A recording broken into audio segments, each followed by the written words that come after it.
En fait, j'ai d'abord quitté mon métier d'avocate, donc ça a été un grand pas. J'ai pris, alors c'est drôle aussi quand j'y pense, j'ai pris 9 mois. Voilà, pour laisser en fait ouvrir vraiment un espace de vide.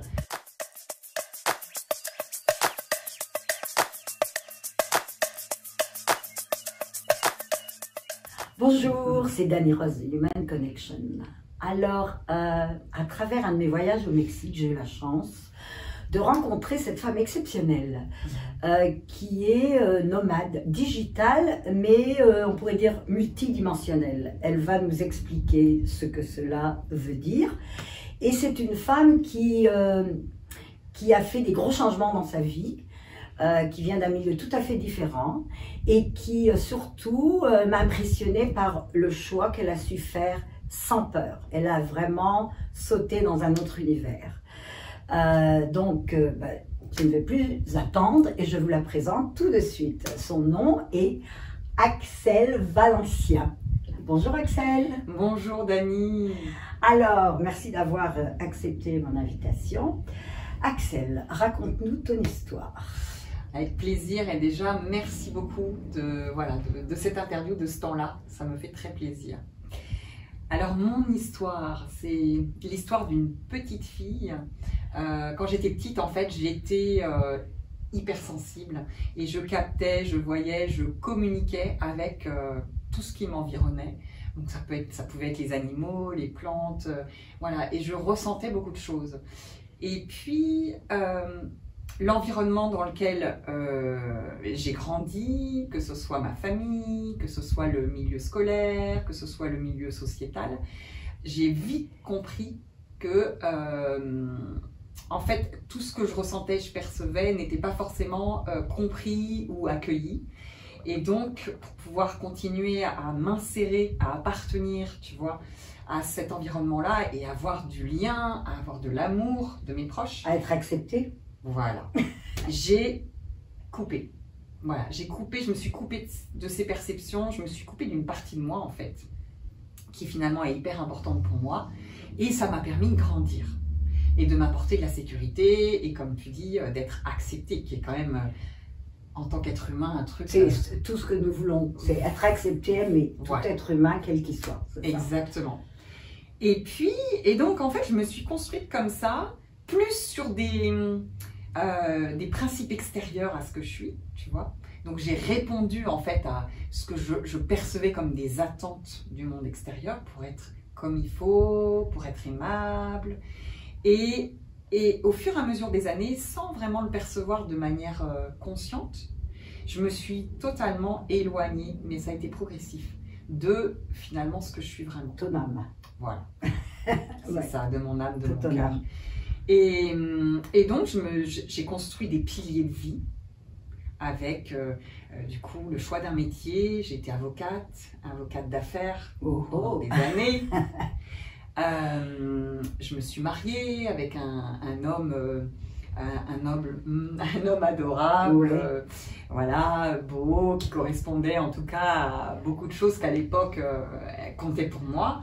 J'ai eu 3 magnifiques fils, j'habitais au cœur de Paris, à l'époque je pensais que ça me correspondait. Enfin bref, je me suis totalement quittée, j'ai envie de dire, hein, oubliée, jusqu'à un moment où je sentais qu'il y avait quelque chose qui clochait dans ma vie et ça devenait de plus en plus fort, tu sais, comme vraiment un petit ding ding ding ding ding. Tu ne te sentais pas vraiment tu avais tout pour être heureuse, mais tu ne te sentais pas heureuse. Est-ce qu'il y a un moment donné dans toute cette évolution de ta vie, ce cheminement, où tu as des moments où tu t'es mariée, tu as eu des enfants, est-ce qu'il y a des moments où tu avais quand même des moments de plénitude, où tu te sentais vraiment heureuse, où il y avait...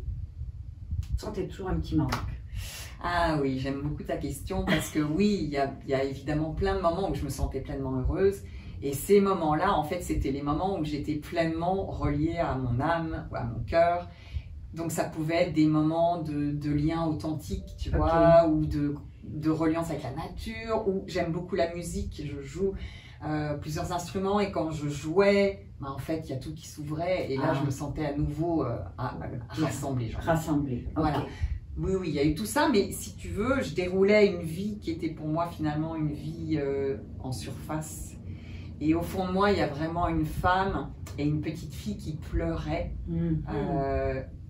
et qui savaient que la vie avait un autre goût. En tout cas pour moi, elle avait vraiment un autre goût. Alors est-ce qu'il y a un moment donné, il y a eu un événement où il y a eu vraiment un déclic qui vraiment t'a fait? C'est plus ça. Et tu avais plus ou moins quel âge? Alors en fait, il y a eu comme plein de petites déclics. Qui, tu sais, comme si tu prends un marteau, il y a un mur et puis tu tapes à plusieurs endroits. Au fur et à mesure, ça fragilise le mur, puis à un moment donné, le mur tombe. Ah oui, tu belle vois. image. Oui. Et moi, eh ben, il a fallu tous ces petits coups de marteau. Ça n'a pas été d'un coup. Et c'est venu par plein de biais différents. Notamment, en fait, il y a eu peut-être vers l'approche de mes 40 ans. 40 ans. Voilà, quand j'approchais de cette quarantaine, où je voyais que dans ma vie, en fait, ça a été la naissance de mon troisième fils. Je l'ai eu à 37 ans. Et chaque grossesse m'a permis de prendre conscience que j'étais un peu à côté de la plaque, j'ai envie de dire, de ma vie, en fait. Okay. Et de plus en plus m'a permis de faire des nouveaux choix. Et cette troisième grossesse, j'ai envie de dire, m'a permis de me mettre moi aussi au monde, beaucoup plus telle que j'étais en tant que femme. Alors, c'était quoi la différence entre chaque troisième grossesse? Eh bien, en fait, à partir de cette troisième grossesse, ça m'a tellement remise en contact avec le vivant à l'intérieur de moi, avec, je sais pas, mais quand j'étais enceinte, je me permettais des choses que je n'osais pas me permettre quand je l'étais pas. C'est comme s'il y a des choses qui ne bloquaient plus. Okay. Tu vois, on lit souvent, les femmes enceintes, elles ont envie de fraises en pleine nuit. Oui. Et ben elles vont le demander. Oui. Alors qu'en temps normal, tu te réveilles pas en pleine nuit en réveillant ton mari en disant j'ai envie de fraises, tu vois. Bon, juste pour l'image. Donc tu te laissais aller la petite fille en toi et tout ça. Il n'y avait plus de barrière. Il n'y avait plus de barrière. Et en fait, après avoir accouché de mon troisième fils, je me suis dit ok. Stop. Là maintenant, je reprends le pouvoir de ma vie et je vais vraiment aller le plus possible là où mon cœur, là où mon âme me guide. Et c'est là que ça a commencé vraiment. C'est-à-dire que je me suis autorisée et je me suis engagée parce que c'est vraiment un engagement. Ça demande du courage, beaucoup de remise en question, d'être prête à lâcher beaucoup de choses qui font l'illusion de sécurité et en réalité qui ne sont pas. Alors au moment où tu t'en es rendu compte, qu'est-ce que tu as fait? Est-ce que tu as quitté ton travail, ton mari, tu as fait le gros changement? Ouais. Okay. En fait, j'ai d'abord quitté mon métier d'avocate, donc ça a été un grand pas. J'ai pris, alors c'est drôle aussi quand j'y pense, j'ai pris 9 mois. Pour laisser en fait ouvrir vraiment un espace de vide et puis de ressentir vraiment ce que j'avais envie de faire. J'ai beaucoup écrit à ce moment-là alors que j'avais jamais écrit de ma vie avant. C'est comme si là aussi il y avait une ouverture qui s'était faite. Et à partir de ce moment-là, j'ai décidé de me former là où vraiment je sentais que c'était juste pour moi, de me former à plein d'approches pour pouvoir accompagner ensuite les personnes à les reconnecter en fait leur vraie elle. Ok. Voilà. Et ensuite, il y a eu des événements qui font que j'ai pris la décision de quitter mon ex-mari. Mes parents, tout ça en 2-3 ans, mes parents ont divorcé, ça a été aussi quelque chose dans ma vie. Et j'ai mon deuxième fils qui a traversé sur plusieurs années une période où il a été à certains moments entre la vie et la mort. Et donc, tout ça a fait que j'ai perdu tous mes fondamentaux. En fait. Tous mes piliers de construction se sont effondrés les uns après les autres. Par choix aussi, parce que finalement on choisit toujours ça, parfois c'est inconscient. Oui, c'est inconscient, oui. Mais ça m'a permis de me retrouver sans ces piliers-là et d'aller vraiment chercher cette force en moi, cette vérité, cet amour en moi pour me remettre en vie. Oui, pour me... Alors, tu dis que tu as fait plusieurs méthodes. Alors, est-ce que tu pourrais nous dire, par exemple, quelle méthode ou quel coaching ou ce que tu as fait? Oui, alors tellement de choses en fait. J'ai commencé par la première chose, ça a été la communication non violente, qui est un processus de communication, de dialogue en fait, avec soi et avec l'autre, qui est très profond puisqu'il va prendre en considération l'ensemble de la personne, l'ensemble de l'être, avec à la fois, tu vois, au niveau de ses pensées, de son mental, au niveau de son cœur, donc des émotions, des sentiments, au niveau de son ventre. On dit toujours, on dessine un bonhomme en fait en communication non violente. Le ventre, c'est les valeurs, les besoins fondamentaux, et puis les jambes, c'est l'action. Et donc c'est un processus qui va réharmoniser tout ça et le mettre au cœur de la relation, pour qu'en fait, par exemple, toi et moi, quand on se parle, on se rencontre vraiment au niveau du cœur. Voilà. On remet ça dans la communication. Souvent, on est plutôt là. Et donc, c'est un peu le ping-pong, c'est les Legos. Là, on remet ça aussi. C'est le cœur, c'est l'ouverture. On remet tout, en fait. C'est ça. Ah, très intéressant. Donc ça a été une première chose. Et puis ensuite, je me suis formée, je suis praticienne en hypnose. J'ai fait beaucoup de formations de pratiques chamanisme, en mindfulness, en tantra aussi, en fait, on appelle ça le scan thérapeutique, donc les lectures énergétiques des personnes. Et ça, tu l'as appris. C'est pas quelque chose que tu as ressenti. C'est pas venu automatiquement dans ton ressenti. Tu as dû l'apprendre et pratiquer des techniques. Alors en fait, pour tout te dire, il y a beaucoup de choses que je porte en moi comme chaque personne. Mais j'avais un vrai challenge dans ma vie, c'est de me sentir légitime. C'est de retrouver cette légitimité à être ce que je suis en fait. Et du coup, j'ai eu besoin de passer aussi par toutes ces pratiques-là pour me redonner ma légitimité et puis aussi pour me développer, apprendre et pouvoir du mieux que je peux accompagner les autres. Tu vois, il y avait ces deux choses en jeu. J'avais aussi envie d'être une praticienne qui s'est formée, parce que quand on se forme, on traverse tous les processus aussi. Absolument. Donc on évolue. Et il y avait les deux. Il y avait la légitimité et le fait de pouvoir pratiquer le mieux possible.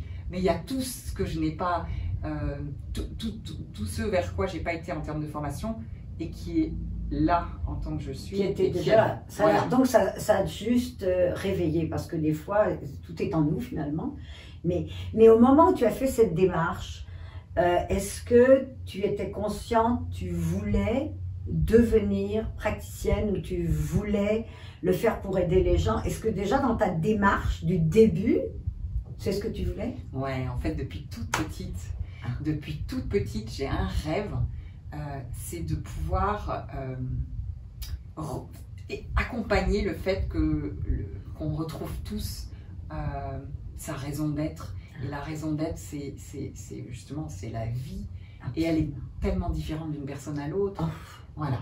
Et ça m'a jamais quittée. Et j'ai jamais regretté, mais une seule fois, tu vois, que ce soit mon métier ou la vie que j'avais.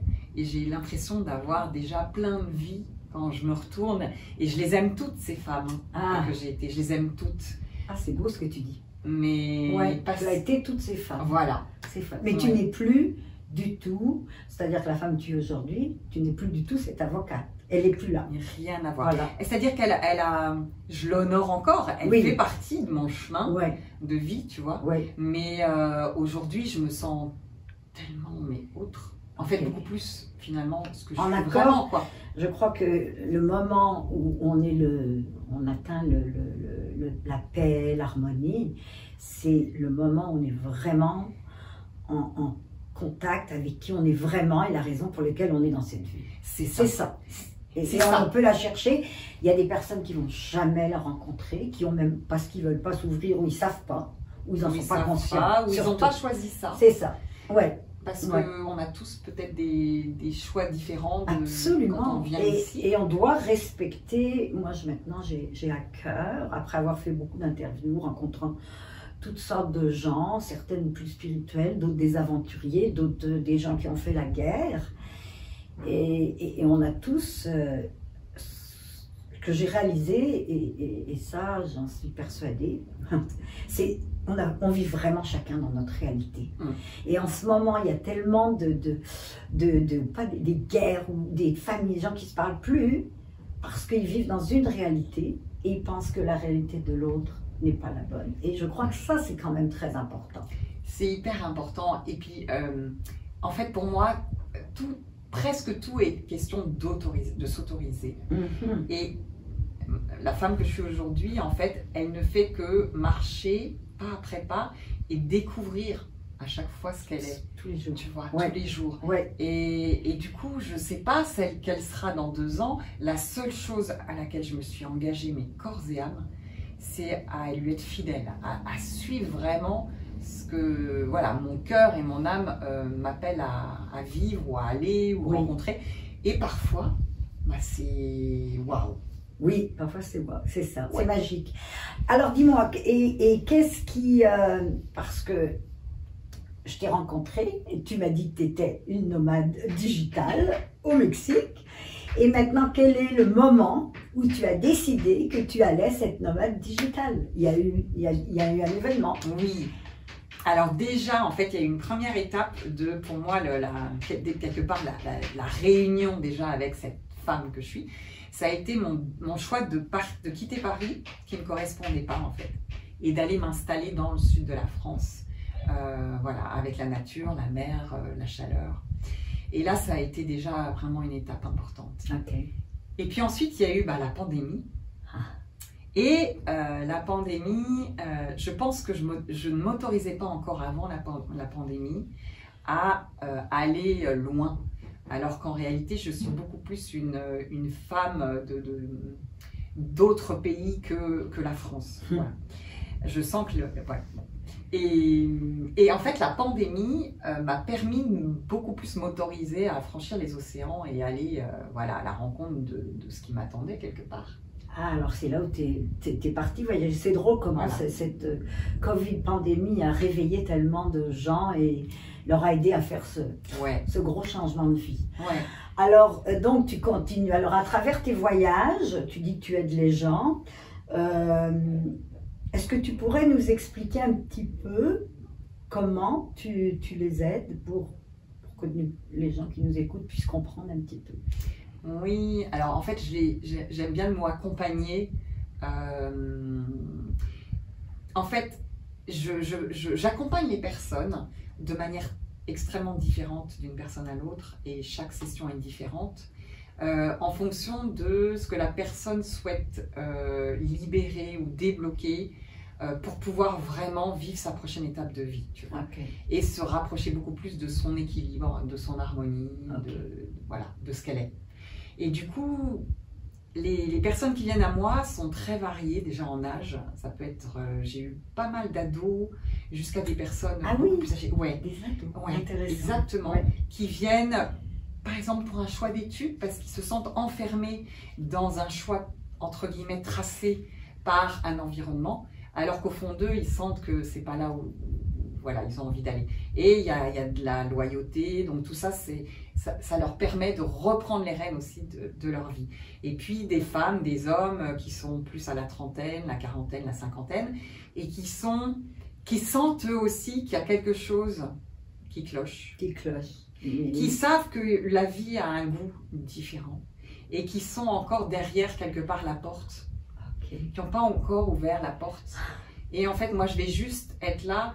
J'aime bien l'image de je te donne la main si tu veux bien la prendre. Et c'est toi qui vas ouvrir la porte, mais je suis là pour t'accompagner à l'ouvrir. Donc, tu lui enlèves un peu la peur. Il ne se sent pas seul. Voilà. Et puis, je travaille beaucoup avec à la fois la vision de ce qui peut bloquer. Donc, tu vois, on a souvent des tas de croyances qui nous limitent. Tu vois, des idées qu'on se fait sur plein de choses et qui nous limitent. Et il y a aussi beaucoup dans le corps. Oui. Pour moi, le corps, c'est un grand guide, c'est une grande conscience. Et en fait, il emmagasine toutes les mémoires, les émotions, tout ce qui n'a pas été résolu. Et aussi, il nous montre là où est notre joie, parce que ça pétille quand on est au bon endroit. Ça fait waouh, ça Absolument. Tout devient magique. Ouais. Tout devient magique. C'est ça. Ouais. Et beaucoup, et dont j'ai fait partie, on s'est coupé en fait de ce réseau d'informations incroyable. C'est des canaux incroyables d'informations. Ouais. Mais tous, hein, tous, on est des antennes. Tous on a été coupés à un moment donné. Peut-être quelques en Occident, en tout cas. En Occident, oui. Beaucoup en Occident. Ouais. Moins, tu vois, dans les pays comme l'Asie, ils sont beaucoup plus en reliance avec la terre, le corps. Avec leur corps, oui. Mais en Occident, oui, c'est vrai, c'est la tête, c'est le rationnel, tu vois, voilà. Et le système scolaire nous pousse à ça aussi. Hein. Ouais. Et donc, et en fait, en accompagnant les gens à reconnecter avec cette dimension du corps. Et parce qu'une fois que tu as reconnecté, tu as une espèce de confiance en la vie qui vient, parce que tu sais, ton meilleur guide, ton GPS, entre guillemets, c'est ton corps. Mais oui.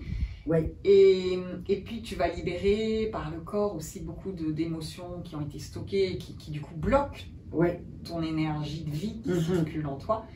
Donc voilà, j'accompagne par plein de processus différents en fonction de ce que la personne vit à un instant T. Tu vois, c'est jamais pareil. Ok, alors est-ce que tu pourrais nous donner un ou des exemples très concrets comment tu peux aider quelqu'un.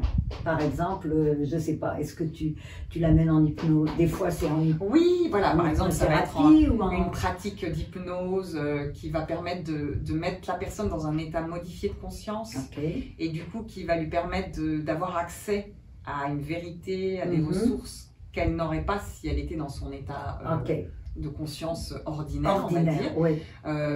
J'ai des pratiques chamaniques, donc aussi, même avec le tambour, avec la voix, ça va ouvrir aussi des espaces différents, d'états modifiés de conscience.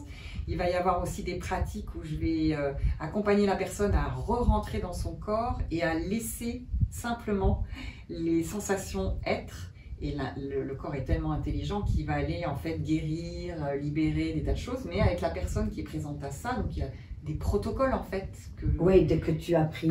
Voilà, exactement. Ça va être par des pratiques de coaching aussi, de questionnements particuliers qui vont opérer j'aime bien des bugs entre guillemets au niveau du mental, mais qui du coup va exploser les idées pour faire place au nouveau. Alors, excuse-moi, il y a autre chose, et puis bon, après, je pense qu'on arrivera un peu à la fin de notre interview, mais il y a quelque chose de très important dont on n'a pas parlé. Tu as aidé les gens en prison. Ça, je pense que c'est très important. Alors, est-ce que tu peux nous parler un petit peu de ce moment ou cette période, ou comment tu peux aider ces gens-là en prison? Oui, alors c'est une période, j'ai trouvé ça intéressant parce que j'ai jamais cherché de manière volontaire à interagir dans ces milieux carcérales. C'est venu à moi. Alors bon, la vie c'est moi, donc quelque part il y a une partie de mon être qui appelait ça. Mais comme c'est venu par plusieurs biais, j'ai dit oui au bout d'un moment. Tu vois, je me suis dit quand même, ça fait 3 fois qu'on me pose la question, donc c'est qu'il y a quelque chose que j'ai à faire. Et donc en fait j'ai accompagné dans un premier temps des personnes qui étaient en prison, puis des personnes en liberté conditionnelle qui avaient fait de la prison, et ensuite ça a été plus les cadres pénitentiaires. Et pour moi ça a été vraiment une grande leçon de vie et d'humilité, parce que finalement on colle des étiquettes, bien sûr, tellement d'étiquettes sur ce que sont les gens. Que ce soit des étiquettes même en entreprise. Quand j'intervenais en entreprise, les directeurs ou les dirigeants étaient vus d'une certaine manière, alors qu'en réalité c'était les mêmes êtres humains que ceux qui vont venir vider les poubelles le soir. Absolument. Ce sont les mêmes. Et donc rencontrer ces personnes qui avaient commis des actes qui sont, oui, évidemment, jugeables, bien sûr, en tant qu'acte, mais derrière ça, il y a simplement des êtres humains. Et ça a été très fort en leçon de vie pour moi et en rencontre, parce que j'ai découvert que j'arrivais avec moi aussi des peurs de rencontrer des personnes qui avaient commis des choses extrêmement atroces. En tout cas, en tant qu'humaine, je peux dire atroces. Et pourtant, ça me déstabilisait à chaque fois parce que je rencontrais ce qu'ils sont vraiment, c'est-à-dire aussi avec leur cœur, avec Ah. leur souffrance, avec leur envie de vivre aussi l'équilibre, l'harmonie, l'amour, et pas le reste. Et donc, voilà, et ça m'a fait rencontrer une grande humanité, une grande humilité. Et en fait, moi, je les accompagnais avec le processus de communication non violente.